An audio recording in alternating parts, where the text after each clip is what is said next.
Laibang miyambu Thawai Mirel Manipurna ikai khumnaba ucheri aduga loinana ngasi aikoina imba leibak kidamak aikoi hingmina kisi haiba asigumba banner sigi makhada Manipur gi red zone jaga sing adugumba buffer zone singda aikoina awaba tarba lojing roya atamada leiba khungangi adugumba praja sing khulngai ba sing manakta Manipur gi mama singna macha gi damak tamba adugumlaba nausum Sarugi Mompak piba chatpa adugumba mari suba episode ne hariba episode se aikhoi adugumba kumbi constituency gi manung chanba laingobi hariba mafam sida sagang amasung laingobina adugumba mafam adugi host oina leiraga lamdam adugi marai bak thiraba khulngak paisa sing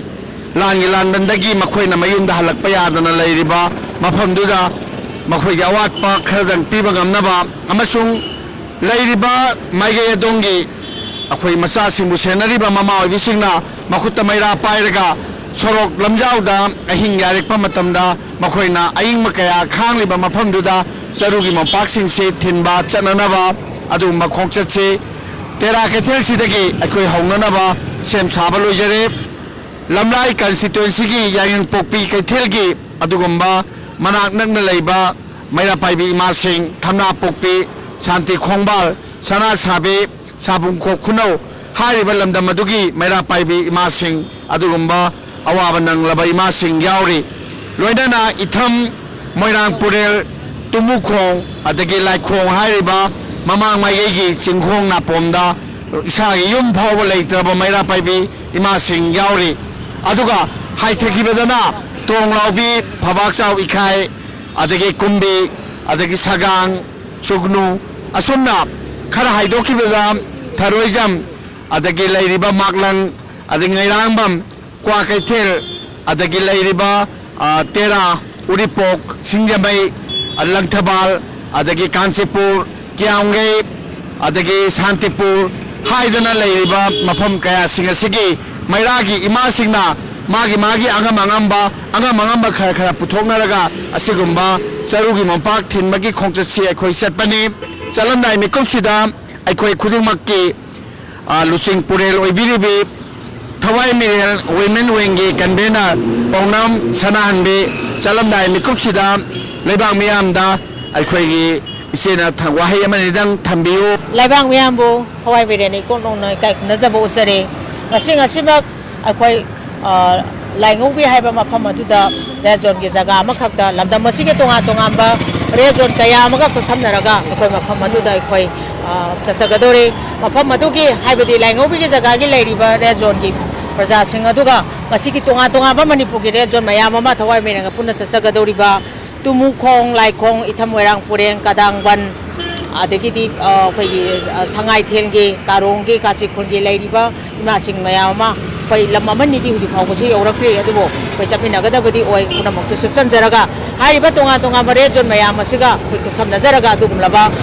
khoi gi laingobi haiba jaga asida opaksamana bujing waraga mafam odi khoi chachagadori thoidoi indona haijarabada huji Manipur da leiriba phiwam asida region lamaga khangnadana unadana magi lamdam madubu ngaknana bohoneriba haisi leiriba lamdam madugi maranai oina ngakchabana te lamdam masibu iramdam masibu mama lebak asibu region jaga ki leiriba praja singna ngasi phawuda kallaga leiri haibasi khoi khudimana khamina fam mathok tai amadi region lamaga punsanare haraga apunma mapanga sagam inba amadi mayol la leiriba lanjena driba khunja sing amdi leibiriba iresa khudingmakna angam mateng pangnaba pungningi wakhalgi Pagadaba Kudima Ukoi Amaga Seattle Pusinaraga, Rezor Kudima Pumatam Supama Panga Kankalaba Amadi Makoda Asemba Sumba Kolau, Launana Bagi Lambi Sagapinabam de Mapanga Saganari Haraga, Idam the Masibo among Tangdi Kalaga, Tungi Mirongi the Makta, Apuma Mapanga Sagapa to E Hypawakalozi, Thawai Mirena, Imalaba Kitamaki Minakis Hyper Banner Sikimakada, Manipumia Puna, Mutangi Pusamina Hypawakalunda,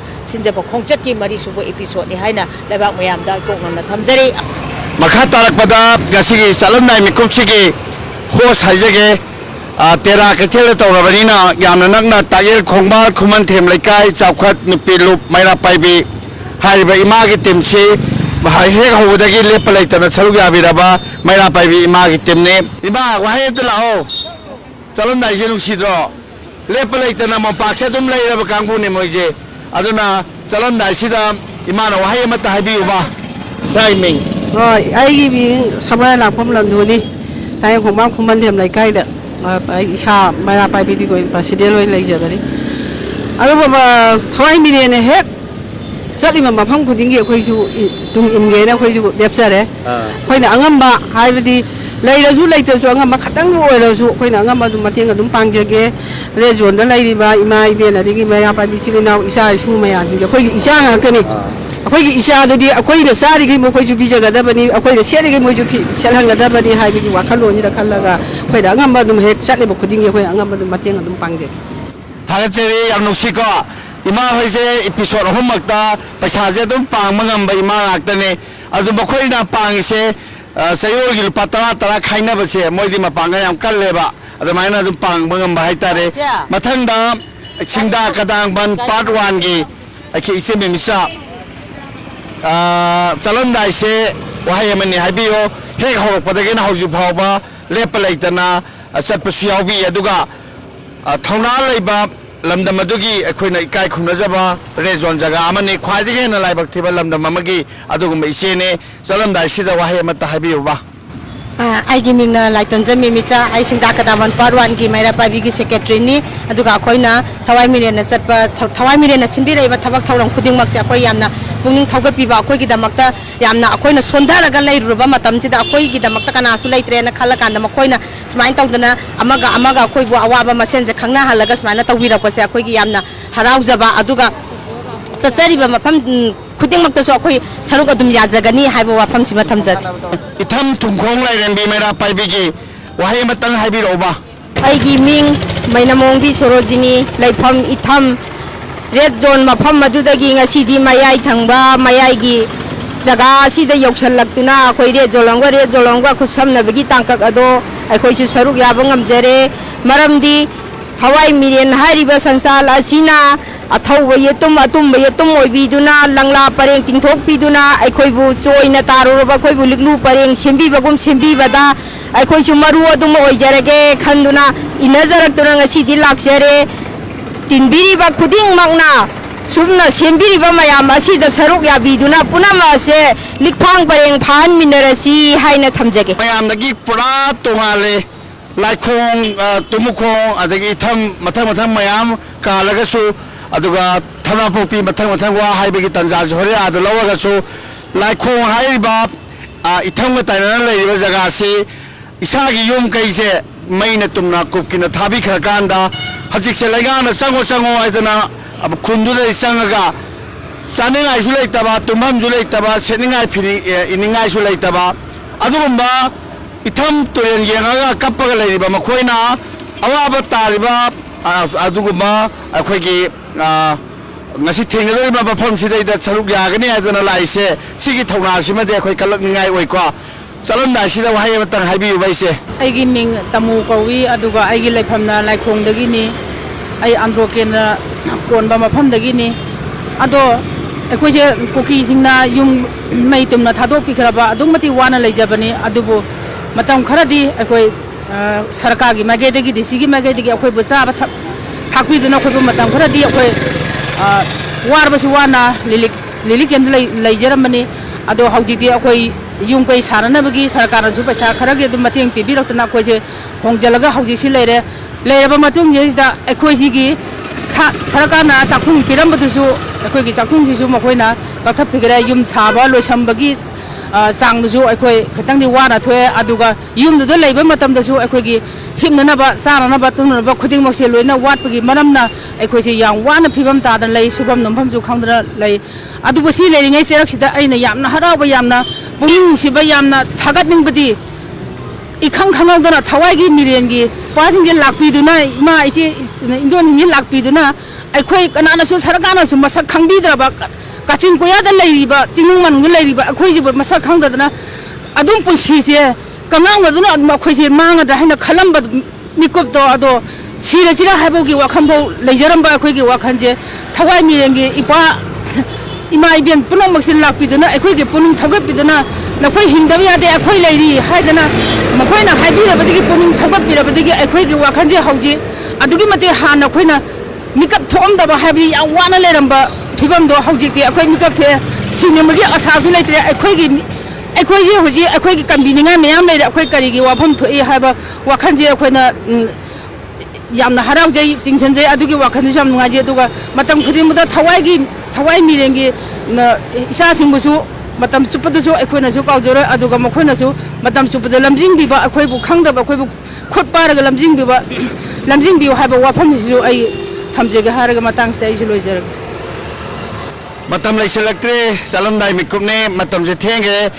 अदुना चलमदाय से लेबांग मियाम ना अखोयदा Mongol पिबियो अदुगा मथंगी अदुगुंबा तारीख 19 दा अखोय अदुगुंबा लाइखोंगदा चाना थंगनबा pollen मोंपाक यांखै यावना हाइबा खुंगंदो जुजु आर्जेन ओइना cam लेतबनिना अखोय मागे अंगमंगंबा colic से अखोय सेने इनबा फिरोल मयाम अमा अखोय collection तौरगा लेरे हाइबा पोलम सिंग से तारीख 19 दा लेबांग मियाम लोयना रे जोन सिंग लोयना लाइखोंगदा थिलनी हाइबा वाफम सिमा मिकुप सिदला लाउथोक चाहोगे लोयना मंगा सुबा एपिसोड के दमा लेरिबा लमदम सिगी मेरा पाइबि सिंगना थवाई मिरेल दा पाउ पिबिरलगा अखोय के पुन्ना रे जोन सिंग अमतोयना पुनसिना से अमगा मतेंग पांगनरगा इमा लेबाक से कन्मिनखिसी हाइबा वाफम से चलमदाय मिकुपसिदा अखोय थवाई मिरेना लेबाक मियामदा हनहन हाइजरी लागमिनरसे इमा लेबाक कन्मिनरसे इमा मणिपुर की बसा कोय बतोयना पुलसे इनमदम इरे काय सिबु कोलेबा इबथौ इवेंटो बो कोरमजरगा पेरा कैसे सिगी अपोबे लेरिबा मियाम सिंग एदोना लेरिबा मणिपुर की रेड जोन जगह सिंग अमसुंग लेरिबा बफर जोन जगह सिंग कोकिनार को टेरोरिस्ट सिंगना सही एनि फारगबा लानफुम अमगा अखोयना फनेयामना अवाब लेरगसु दिसांग सेना कोकिना सेपरेट एडमिनिस्ट्रेशन अमा इंडिया लंगा तांगलबदु मैते अखोयना होलसेलगा हदखन चिगलसु मणिपुर की mama खुदिमंगना लेरिगा मखोयना निंगिबा पामदु फंगमोय ngasi makai koina layobi da takka da khomsa sigi saranday me gupta ula bayan da hajarangge manipur gi reto jagagi mama odisena khuduk thaduna hawala ga mama tonsida bayai de le ma sing manipur gi praja punamak amaga kusana duna mai pang mai mali bak sikan ni nekasi haying mirona ai khoi gi mongkhamda tin chit na ba gi thabak to kumse ipai pu pauna thaga tikindra gi narsinga gambir singa pakoi data nauda oi oi koina ilam da manipur bu amuktan dikan ni narap se ai khoi layobi gi dama sunu sagang gi dama mai pang na chachu gi me ampuda maktagi mai pang na hanurang na bagi adu kom lamat khogla la du ni jeri chachu gi ai khoi ni लेरिबा तुकार परेंसिना चलमदागी सिंग यामनुसिना लेबिये हापिरपा पैसा खरदुना इसिंग लेरगा मरलम तुमफम यौबिबा फावबदे अखोयगी अवाब तारकपा मेकुप सिंगदा मेयामना पांगबिरकपा मतेंग सिंग सिगलोयदना अखोय माइ पाकना चचरुखिगे असिगुमलबा कदांगमन part 1 2 थमना Poppy थाबुं खोखुनौ शांति खोंबा